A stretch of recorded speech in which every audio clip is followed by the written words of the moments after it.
back into the groove, they first have to cut a master record. This flat disc is made of aluminum, and it will be the core of the master. The surface has a gritty texture early on, but they sand it down and polish it smooth. They place the aluminum discs on a conveyor belt, and they ride towards a device that will coat them with a veneer of lacquer. The disc enters the curtain coater. Nitrocellulose lacquer, a similar substance to nail polish, oozes out of a long, thin opening, forming a veil or curtain. As the disc passes through the curtain, it's slathered with the lacquer. Rollers with scrapers catch the runoff. The excess lacquer they collect is reused. The lacquer starts to dry immediately.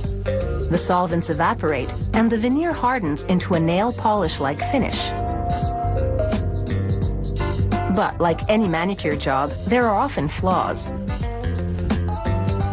At this inspection station, workers scrutinize each lacquered disc for pits, bumps, or dirt. Even a minor imperfection won't be tolerated, so the rejection rate is high, about 50%. They recycle the rejects. They rim the good masters with plastic edging.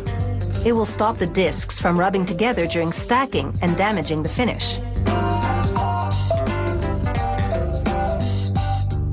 Next, a worker holds the disc under a hydraulic puncher that cuts a hole in the center. Then, handling it carefully so he doesn't disturb the finish, he places it on a spindle.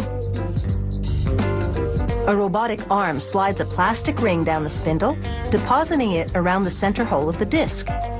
Like the plastic edging, the ring will also space the discs apart. Now, the master discs are ready to take a trip to the studio.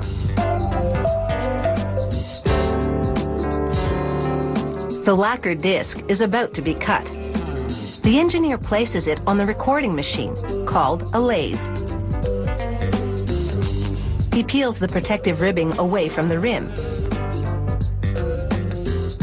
He places a vacuum line at the center, which suctions to the underside of the disc and holds it in place. The engineer now moves the cutter and a microscope above the disc. He lowers the cutter onto the outer edge of the disc, and it does a test cut. He positions a microscope just above the test groove, and then peers into it to get a good look at the cut. He makes adjustments to the cut, and then he's ready to record. The lathe cuts the lead-in groove, and the music begins. The sapphire-tipped cutter etches the sound into the surface of the disc. From start to finish, the recording will be one continuous groove.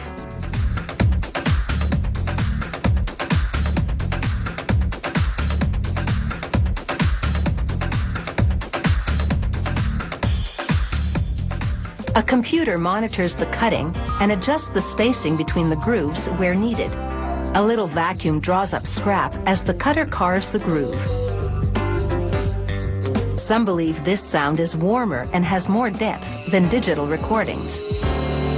But making music fit on an analog disc is sometimes challenging. To reproduce bass, the cutter has to make big, wide grooves that take up a lot of space. And although the grooves can touch, they can't cut across one another. At the end of the recording, the cutter lifts and the master disc is ready for inspection.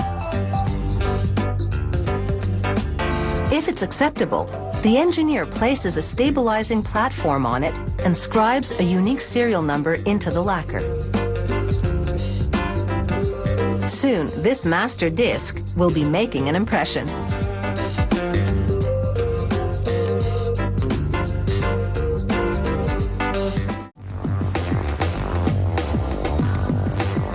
In the next step, they wash the lacquer disc with soap and water. They spray it with tin chloride and liquid silver.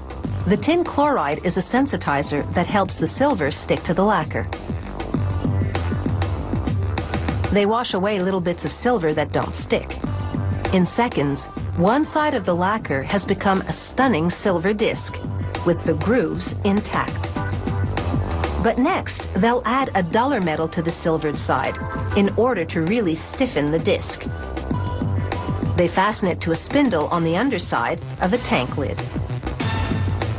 The disc spins, and they rinse it one more time.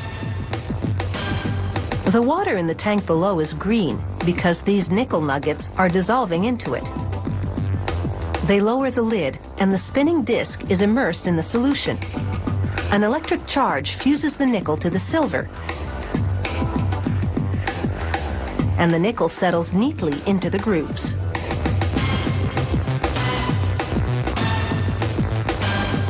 Now they remove it from the tank and pry the metal layer away from the original lacquered disc.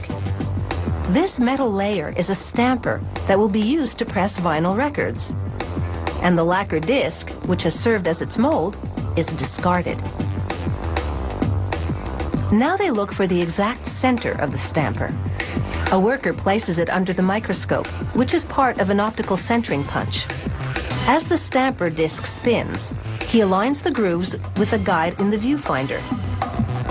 When he finds the center, he punches a hole there.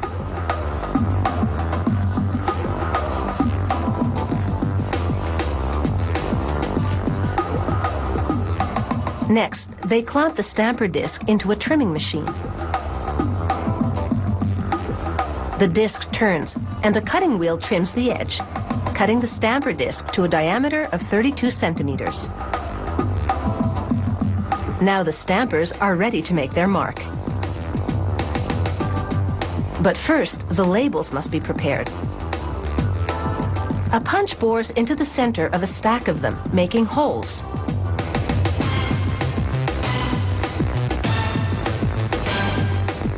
Then they place the labels on a mini press. It rises to another cutter, which rounds them out.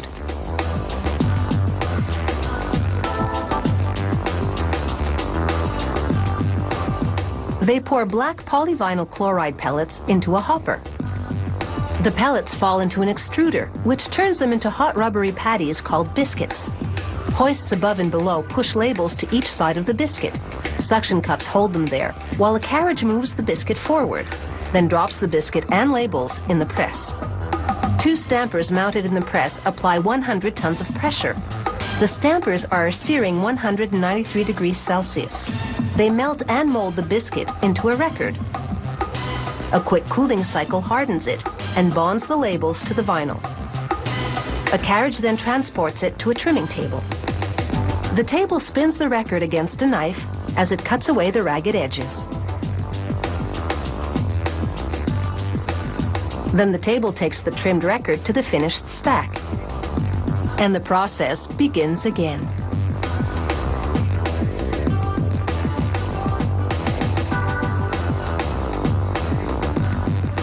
This is a really well-choreographed musical production.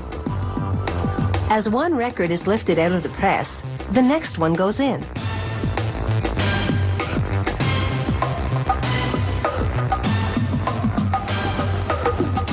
The pressing and trimming of a vinyl record takes just 28 seconds. But it's sure to get hours of play by enthusiasts who refuse to buy into the digital revolution and still believe that vinyl is a cut above.